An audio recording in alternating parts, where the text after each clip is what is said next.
Reka nkusuhuze kandi nkwifuriza ibihe byiza wowe ukunda Hawe Ubwenge TV. Nizera ko amaze gukora subscribe kugira ngo ujye ubona ibiganiro n'amakuru tukugezaho umunsi ku munsi. Uyu munsi turabwira ko Muhanga Gitifu washinjwaga gusambanya ku gahato no gutera indwara idakira yarekuwe. Naho mu karere ka Nyanza abantu batatu bagerageje kwiyahura, umwe muri bo arapfa. Mu karere ka Nyarugenge ho yacyuye indaya yanga kuyishyura biteza umutekano muke. Turaza kandi kubabwira ko mu karere ka Rwamagana bikekwa ko yiyahuye nyuma yo gutongana n'umugore we bapfa ihene. Ikaze nanone kuri aya makuru ya Hawe Ubwenge TV. Reka dutangirire mu karere ka Rwamagana aho umugabo w'imyaka 28 y'amavuko wo muri aka karere yasanzwe yimanitse mu giti. Bikekwa ko yiyahuye nyuma yo gutongana n'umugore we bapfa amafaranga uyu mugabo yagurishije ihene ebyiri bari batunze ntayazane mu rugo, ahubwo agataha avuga ko bayamwibye. Ibi byamenyekanye mu gitondo cyo kuwa kabiri tariki ya 17 Ugushyingo uyu mwaka, byabereye mu mudugudu wa Karambi mu kagari ka Karambi umurenge wa Rubona. Umunyamabanga nshingwabikorwa w'agateganyo w'umurenge wa Rubona Sishoke Adeutatus yabwiye itangazamakuru ko uyu mugabo bikekwa ko yiyahuye nyuma yo gutongana n'umugore we bapfa amafaranga yagurishijwe ihene zabo ebyiri, agataha avuga ko bayamwibye. Avuga ibi yagize ati, twabimenye mu gitondo ko hari umuntu basanze mu giti yimanitse mu mugozi, tugiye dusanga umugore we nawe arahari, yari yimanitse mu giti akoresheje ikirere. Umugore we yatubwiye ko umugabo we yabyutse akajya kugurisha ihene kugira ngo bagure ingurube, amaze kuzigurisha amafaranga barayamwiba. Ngo uyu mugabo bamaze kumwiba amafaranga yatashye nijoro bwije, yageze mu rugo abibwiye umugore baratongana cyane kuko umugore atumvaga uburyo bamwibye amafaranga yagurishije ihene ebyiri. Ati nyuma yo gutongana umugabo yahagurutse atavuze, atangira kuzinga imyenda ye yose ayishyira mu gafuka, arasohoka nuko aragenda. Ageze aho abona ari kurenga hakurya yigarukira mu rugo. Mu gitondo ngo yabyutse bamubwira ko umugabo we yasanzwe mu giti bikekwa ko yiyahuye. Sishoke yavuze ko nyuma yo kuhagera nk'abayobozi bahamagaye umuganga araza mukorera isuzuma atanga uburenganzira bwo kumushyingura. Naho mu yandi makuru nuko umugabo utuye mu kagari ka Munanira ya kabiri mu murenge wa Nyakabanda mu karere ka Nyarugenge yatahanye indaya nyuma yanga kuyishyura, ibiteza umutekano muke. Hari ahagana saa 8 z'ijoro ryo ku cyumweru tariki ya 14 Ugushyingo 2021 nibwo muri aka gace humvikanye urusaku rw'umugore watabazaga avuga ko umugabo batahanye atubahirije amasezerano bagiranye. Uyu mugore yabwiye abaturage ko we n'uwo mugabo bari bemeranyijwe kuryamana, akamwishyura amafaranga 5,000. Ngo uwo mugabo bari bahuriye mu muhanda ahagana saa 6 z'ijoro amubwira ko umugore we adahari, bityo byaba byiza batahanye bakajya kumarana irungu. Avuga ibi yagize ati, duhuriye hariya muri Karabaye arambwira ngo umugore we ntahari yatashye ubukwe. Turahageze arangije ahita atangira kunsohora mu nzu ankubita, nibwo nsakuje ntabaza kugira ngo atanyicira aha kubera ko urabona ko yanankomerekeje.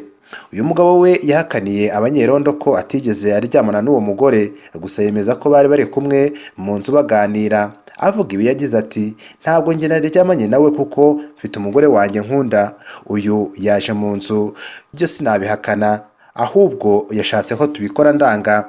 Abanyerondo n'abaturage baho baje kumva ibyabaye bagerageje kubunga umugabo, yemera ko yishyura ariko abaca muri humye baramubura. Mu bindi kandi mu karere ka Nyanza nuko abaturage batatu bo murenge wa Kibirizi muri aka karere bikekwa ko biyahuye, umwe muri bo arapfa abandi bari kwitabwaho n'abaganga. Hari ku itariki ya 11 Ugushyingo 2021 umusore witwa Hakizimana Ezekiel w'imyaka 42 y'amavuko bikekwa ko yanyoye umuti buhagize inka ajya mu nzu yari asanzwe abana n'ababyeyi be, arikingira na bukeye ku munsi wo kuwa gatanu. Abaturage nibwo babimenye baratabara bamujyana kwa muganga, nk'uko umunyamabanga nshingwabikorwa w'akagari Kambuye uriya nyakwigendera yari atuyemo yabibwiye itangazamakuru. Avuga ibi yagize ati, yari afite ikibazo mu mutwe, twabimenye dutinze bamujyana kwa muganga atabasha kutubwira icyamuteye kwiyahura. Ku cyumweru nibwo yapfuye aguye mu bitaro. Si muri Mbuye gusa no mu kagari ka Rwotso ho mu murenge wa Kibirizi naho hari abaturage babiri babikekwa ko bagerageje kwiyahura. Umwe muri bo ni umugabo w'imyaka 28 y'amavuko bikekwa ko yashatse kwiyahura ku cyumweru mu cyuzi cya Nyarubogo akurwamo n'abakirinda nyuma y'uko amazi yatumye areremba. Yavugaga ko impamvu yatumye ashaka kwiyahura ari uko yasiragiye ku murenge ashaka ibyangombwa, aha harimo indangamuntu kuko ubusanzwe ntayagira ntiyayibona, akaba yaburaga uko yivuza. Indi mpamvu avuga ko yabimuteye ngo nuko atazi ababyeyi be.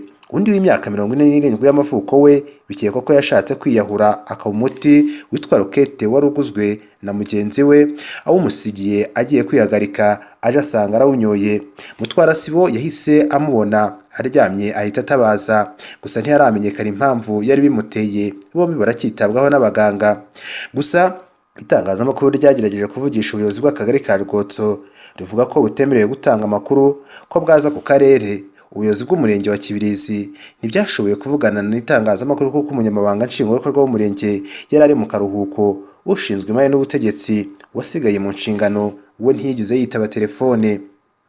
Uwahoze ari umunyamabanga nshingwabikorwa w'umurenge wa Muhanga Ntezirembo Jean Claude washinjwaga icyaha cyo gukoresha undi mibonano mpuzabitsina ku gahato akanamutera indwara idakira yagizwe umwere ku byaha bibiri yari akurikiranyweho hamwe na Niyomugabo Eric. Byavugaga ko ari nawe wamupangiye. Bose urukiko rwasabye ko bahita bafungurwa. Ibyaha bombi uko ari babiri bari bakurikiranyweho birimo ibyo gukoresha undi imibonano mpuzabitsina ku gahato n'icy'ubwinjiracyaha ku kwanduza undi indwara idakira. Ibi byaha bari bakurikiranyweho bivuga ko byakozwe tariki ya 9 Kamena 2019 ndetse aba bagabo bombi icyo gihe bahise batabwa muri yombi bafungirwa muri gereza ya Muhanga nyuma yo guhamwa n'ibi byaha mu rubanza nimero RP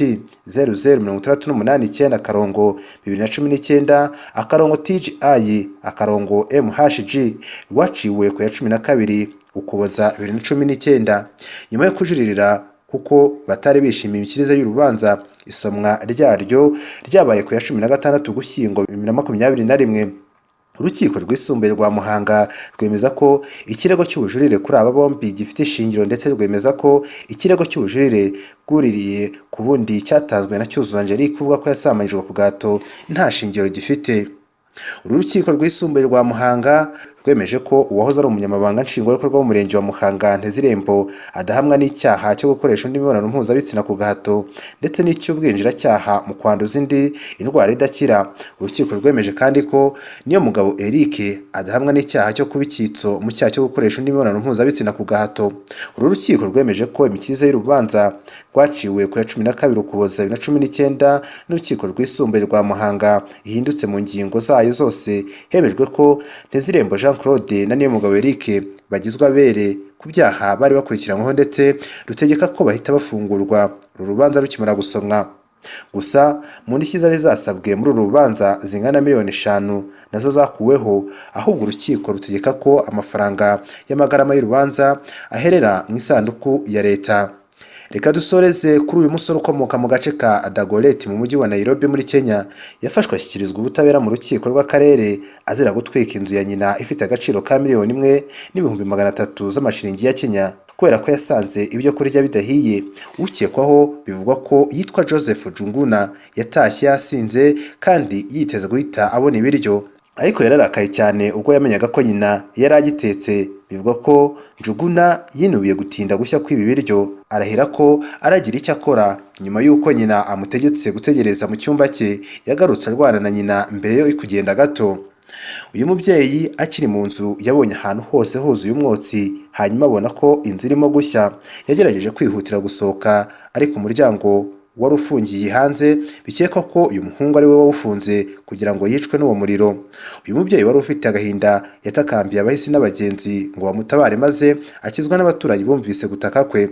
Inkongi y'umuriro yatwitse inzu yose irakongoka. Urukiko rwumvise ko ushinjwa yahise yihisha mu rugo rw'inshuti ye mbere yo gufatwa. Yasanzwe aho yari yihishe anywa inzoga maze akubitwa n'abaturage kugeza igihe nyina yaje akamutabara. Abapolisi babwiwe aho yarengeye arafatwa ajyanwa kubazwa.